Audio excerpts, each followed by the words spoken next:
Welcome to the FI Newscast. I'm Brittany Borer. In this episode, we'll dive into the impact of extreme weather trends on the food and beverage industry. But first, let's cover the top stories for this week. A fresh round of earnings are in for several companies.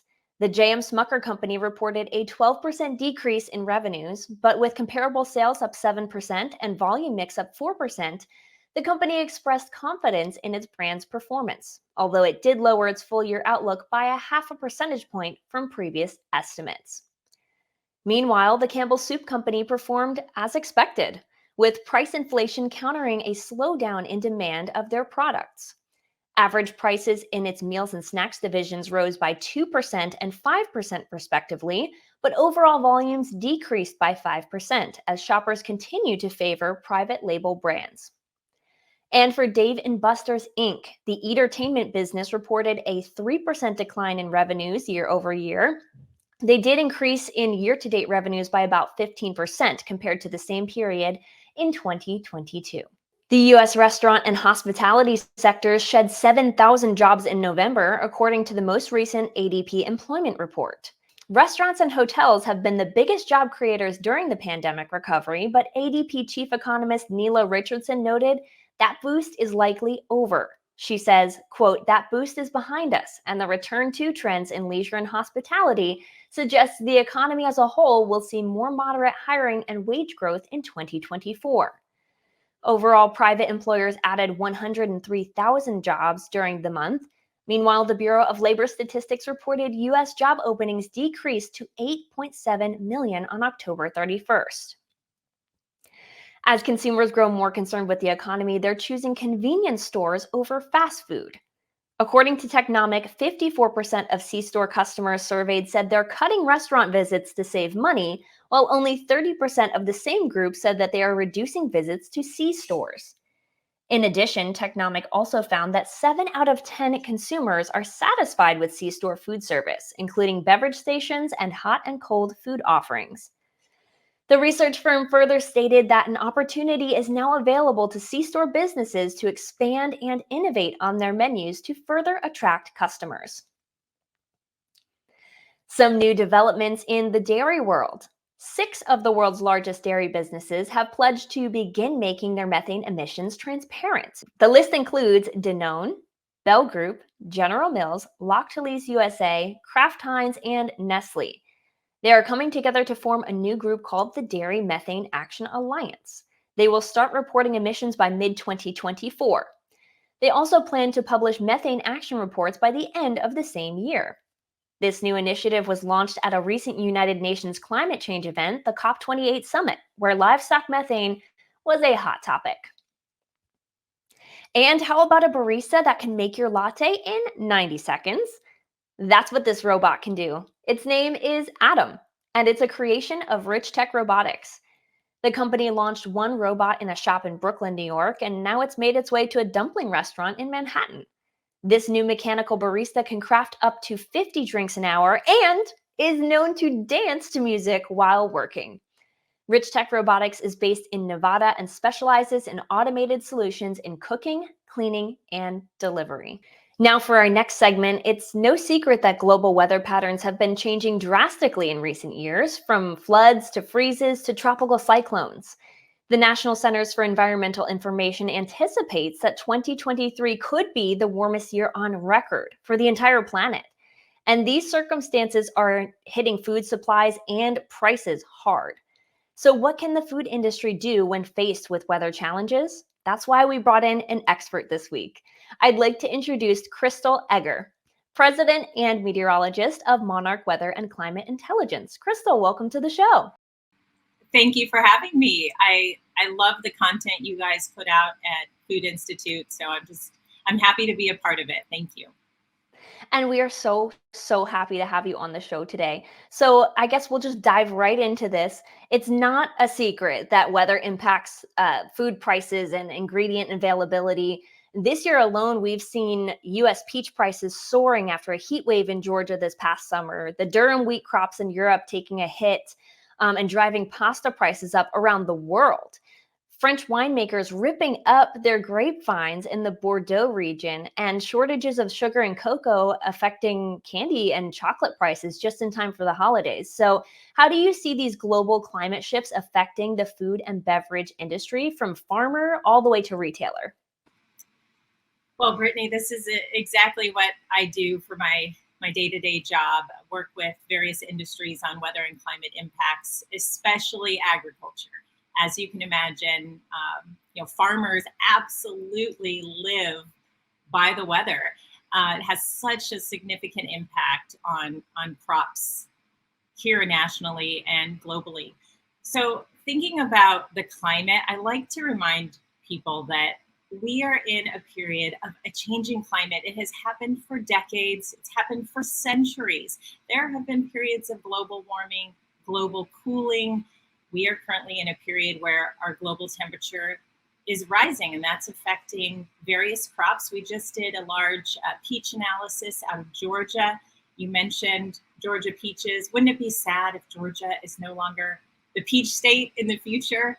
They really suffered this last year, losing about 80 to 90% of their peach crops in Georgia. And that had to do with a warmer than normal winter. It was actually the warmest winter Georgia has seen in about 129 years.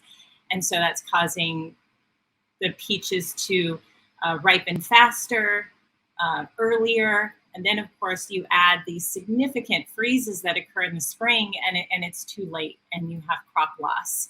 We've also seen a lot of challenges for wine growers, for vineyards, because wine grapes are extremely sensitive to temperature and precipitation. And if you have warmer temperatures, those wine grapes, they're going to get sweeter. It's going to affect the alcohol content, the acidity of the grape. And you really have to consider whether it's wine grapes, peaches, corn, soybeans, table grapes, what climate is going to be most lucrative for what you are growing. How do we look at historical trends? How do we look at future trends and really put into place these agricultural practices that will help crops thrive? And unfortunately, like you said, we're seeing those oscillations, we're seeing those variations of, it's not just straight up warming like people thought in the past. It's those hot spells, those cold dips. We are seeing, long periods of dry weather and wet weather, extreme precipitation. So it's all kind of in flux, and it's kind of hard to predict. So, what weather related threats in your mind are creating the biggest challenges to the global food supply chain right now, and what can we expect going forward?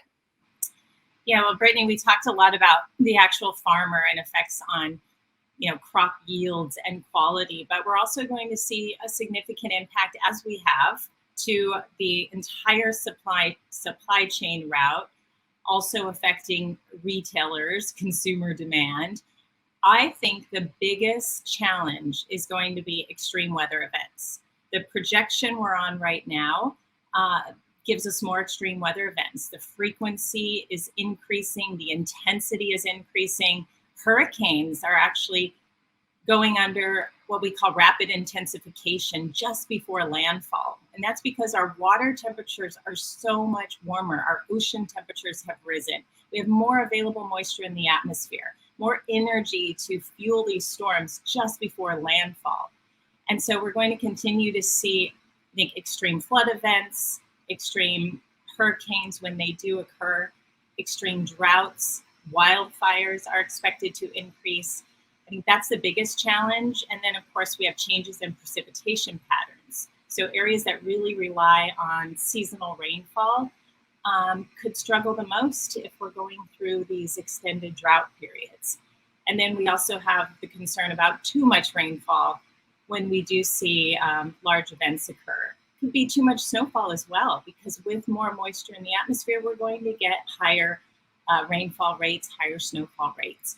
And then, of course, rising temperatures, that's going to have a significant impact, whether it's heat waves or extending the drought or causing wildfire conditions that will significantly affect our agriculture.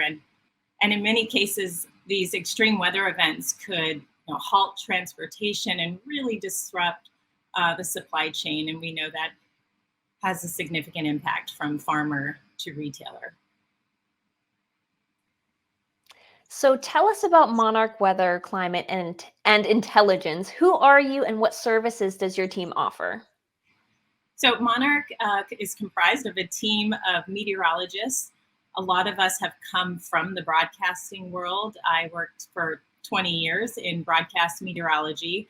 So we bring the communication aspect. We can certainly look at our clients' pain points and try to understand more so, what they need, what precision weather data would help support their challenges, whether that's in agriculture and working with individual farmers or large growing groups to understand what they're up against when it comes to our changing climate.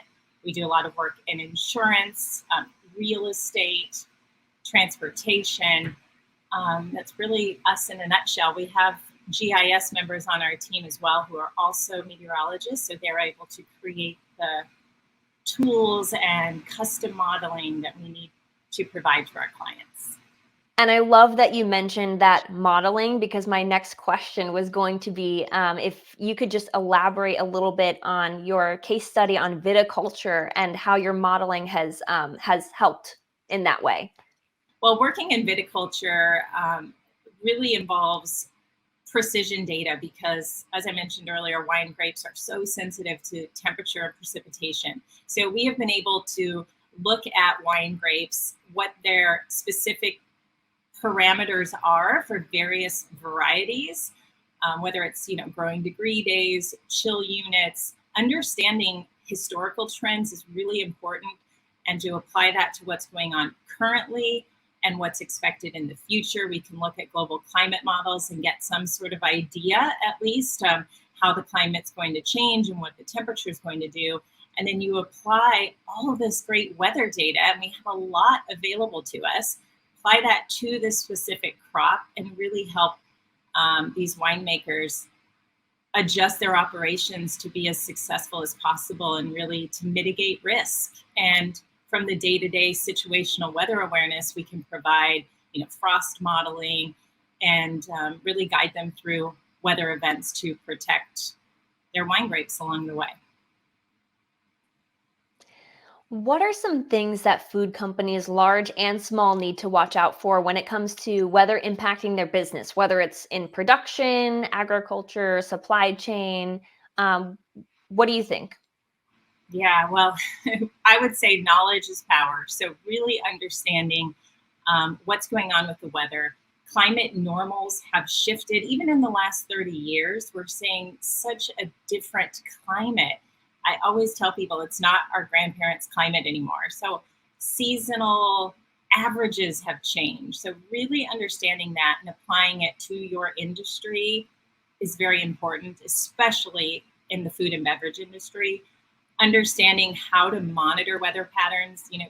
We like to do this for our clients because we live and breathe the weather. We have our pulse on the radar every single day. So we know exactly how to apply the weather to what is keeping you up at night, so to speak. A lot of our clients say they watch the Weather Channel, or that's how they initially get their information. But we can get much more precise and hyper-local than that and really guide you day to day, guide your team. A lot of industries don't have meteorologists on staff, so that's where we come in, Brittany. Well, thank you so much, Crystal Edgar. You are the president at Monarch Weather and Climate Intelligence. Thanks so much for your insights. Thank you for having me. Let's take a look at what's coming up ahead in the coming days. On December 12th, the Consumer Price Index for November is released. Also on December 12th, we'll get real earnings for November. On December 13th, we'll get the Producer Price Index for November. And also on the 13th, we'll hear the latest decisions on interest rates from the Federal Open Market Committee. A quick note, you can check out all the great content we've done by clicking on this playlist. Until next time, I'm Brittany Borer. Have a great weekend and happy holidays.